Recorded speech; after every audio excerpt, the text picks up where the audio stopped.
Hello, welcome to Escrow Escapes. This is the real estate stories, market trends, and true tales from the front lines of closings. I am Matthew Halliday, Navy veteran and father of three girls, also a full time real estate agent. Let's get into it. Imagine this. You're at the closing table, pen in hand, the lender's representative is on the line, and the title officer goes quiet. Then she says it. The final survey shows your neighbor's fence and a corner of a shed sitting 3 feet over the lot line.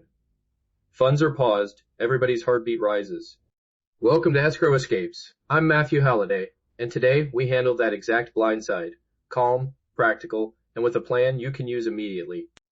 Quick reality check. This is not rare. Fences look like borders, but they're not the law. And surveys, especially lender-required final surveys, are the last line of truth before money moves. So when they disagree with a physical fence, the underwriter will step in. Here's what we'll do together. Walk the scene, name the 3 practical responses, and get you a 1-item checklist to run tonight so a future closing doesn't go sideways. Back to the scene. In this deal, contingencies were off. The buyer had packed boxes, and 2 days before signing the title company ordered the final lender survey. The surveyor returns a drawing with a dashed property line, and the neighbor's fence and a shed crossing that line. No endorsement in the title commitment cleared it. The lender said we can't fund. You can imagine the calls. Not without a solution. We need a corrective survey, a signed agreement, or an endorsement to cover the risk. Exactly. The buyer felt blindsided. Naturally, the seller was embarrassed, genuinely unaware. The listing agent wanted a fast fix. The buyer's agent called me and said, "Can we still close today?" The honest answer was, "Maybe, but only if everyone focuses on options, not blame." Here's the bottom line. Know what to look for on a survey, know your fix options and rough costs, and know the title tricks that buy you time. Let's start with how to read a survey without a degree in land law. First, pull the deed and copy the exact legal description.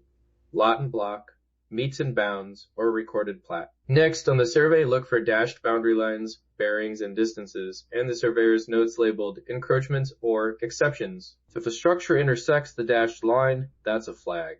2 concrete red flags. 1, the survey calls out, found monument does not match deed. That means the old markers and the written description disagree. 2, the title commitment includes a survey exception or a note saying no survey available. That's your early warning sign. In plain terms, fences are physical, but the legal line is what matters. Don't assume a fence proves ownership. Now, cost and timing, because people always want numbers. But corrective or restake survey typically runs $300 to $900 and can take 2 to 7 business days depending on schedules. Fence relocation costs vary wildly. Small residential moves often land in the $500 to $3,000 range, depending on materials. Escalated disputes that head to quiet title plan for months and legal fees starting in the thousands. So pick a fix that matches urgency and dollar exposure. And remember, lenders sometimes accept an escrow holdback or a title endorsement instead of delaying funding, which brings us to the practical paths you'll actually use. Option 1. Order a corrective survey immediately. Confirm the line, and if it's a measurement error, update records. Option 2. Boundary line agreement. Neighbors sign a document recognizing the fence location, sometimes paired with a permanent easement. Option 3. The physical fix. Move the fence or shed and provide photos and a signed contractor invoice. Option 4. When those aren't possible. Escrow holdbacks and title endorsements to allow funding while the issue is resolved. Quick definitions. No legalese. A boundary line agreement says, we agree this fence stays where it is, and here's the easement or condition. A survey endorsement, often called an LTA or state-specific endorsement, can insure over a known encroachment up to specified limits.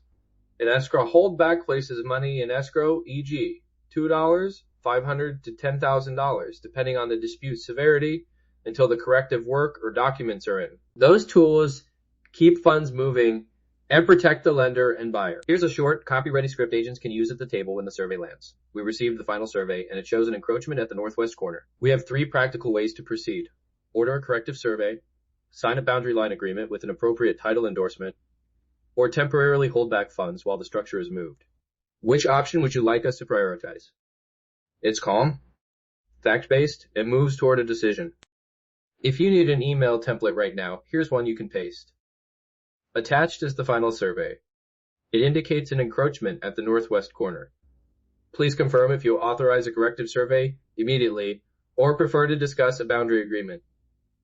We need direction to avoid delaying funding. Short, clear, and it creates a record. And for the lender or underwriter, ask your title officer for a one-page memo that states scope of the encroachment, recommended endorsement or holdback amount, and estimated timeline to clear. Lenders like concrete paper trails. This memo often deflates panic and gives the underwriter permission to move forward with a documented plan. We often include language like, title company recommends Alta endorsement X, or an escrow holdback of $X pending corrective documentation.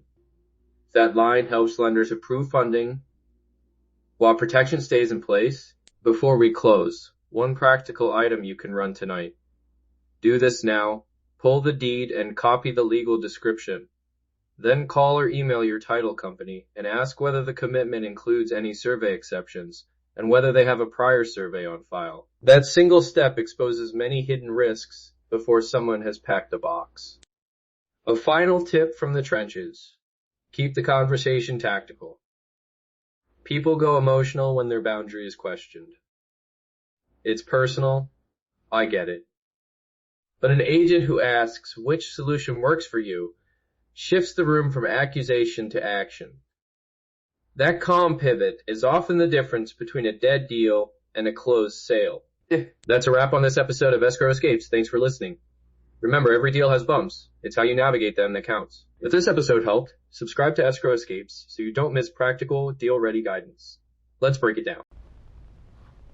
Thanks for listening to Escrow Escapes. For more real estate tips, market updates, and behind-the-scenes stories, subscribe wherever you get your podcasts. I am Matthew Halliday. We'll see you on the next closing. Thanks. Have a great day.